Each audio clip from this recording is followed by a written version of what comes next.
आज का वचन। पहला पाठ होशिया नबी का ग्रंथ अध्याय 14 पद संख्या 2 से 10। इस्राएल, अपने प्रभु ईश्वर के पास लौट आओ, क्योंकि तुम अपने पापों के कारण गिर गए हो। प्रार्थना का चढ़ावा लेकर प्रभु के पास आओ और उससे कहो, हमारा अपराध मिटा दे और हमारा सद्भाव ग्रहण कर। हम तुझे बलिपशुओं के स्थान पर यह निवेदन चढ़ाते हैं। हम फिर कभी अपने घोड़ों पर भरोसा नहीं रखेंगे और अपने हाथों की बनाई हुई मूर्ति से नहीं कहेंगे, तू हमारा ईश्वर है। प्रभु, तू ही अनाथ पर दया करता है। मैं उनके विश्वासघात का घाव भर दूंगा। मैं सारे हृदय से उनको प्यार करूंगा, क्योंकि मेरा क्रोध उन पर से दूर हो गया है। मैं इस्राएल के लिए उसके सदृश बन जाऊंगा। वह सोसन की तरह खिलेगा और लेबानोन के बालूत की तरह जड़ें जमाएगा।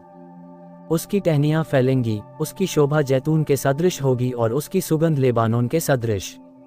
इजरायली फिर मेरी छत्र छाया में निवास करेंगे और बहुत सा अनाज उगाएंगे।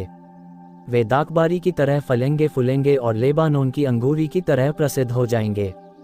अब एफ्राइम को देव मूर्तियों से क्या, मैं ही उसकी सुनता और सुध लेता हूँ। मैं सदाबहार सनोबर के सदृश हूँ, मुझसे ही उसे फल मिलते हैं। जो समझदार है वह इन बातों पर विचार करे। जो बुद्धिमान है वह इन्हें अच्छी तरह जान ले।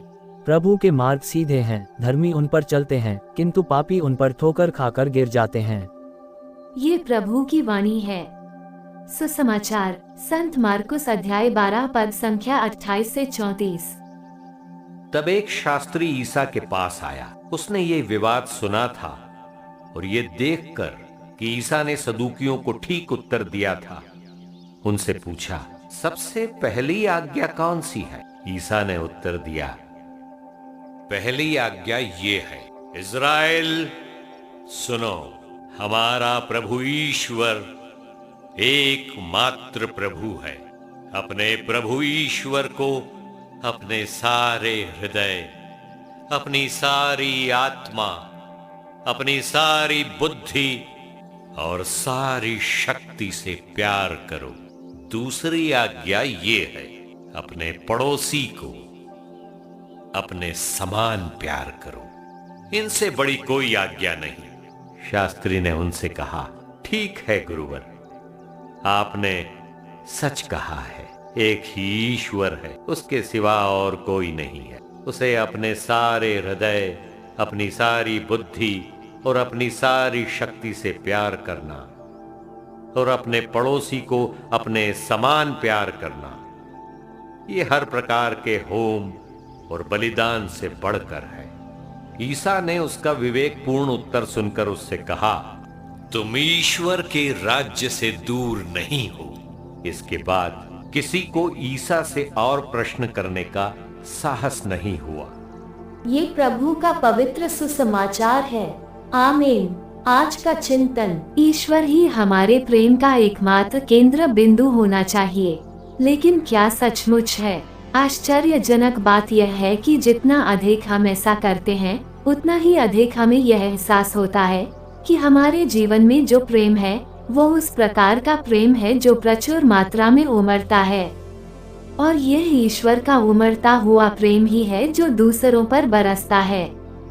दूसरी ओर, यदि हम अपने प्रेम को अपने प्रयास से विभाजित करने का प्रयास करते हैं, ईश्वर को अपने दिल, आत्मा, बुद्धि और शक्ति का केवल एक हिस्सा देते हैं, तो ईश्वर के लिए हमारा प्यार उस तरह से विकसित और प्रवाहित नहीं हो सकता जैसा ईश्वर चाहते हैं।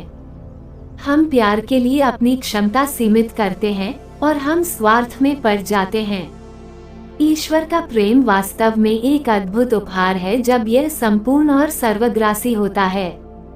ईश्वर ने हम सबों की सृष्टि की है, इसलिए हमें ये तो समझ आता है कि ईश्वर को प्रेम करना हमारा परम कर्तव्य है, पर पड़ोसी को प्रेम करना, जिस तरह हमारी सृष्टि अपने प्रतिरूप में की है, ठीक उसी प्रकार हमारे पड़ोसियों और अन्य लोगों को भी ईश्वर ने अपना प्रतिरूप बनाया है।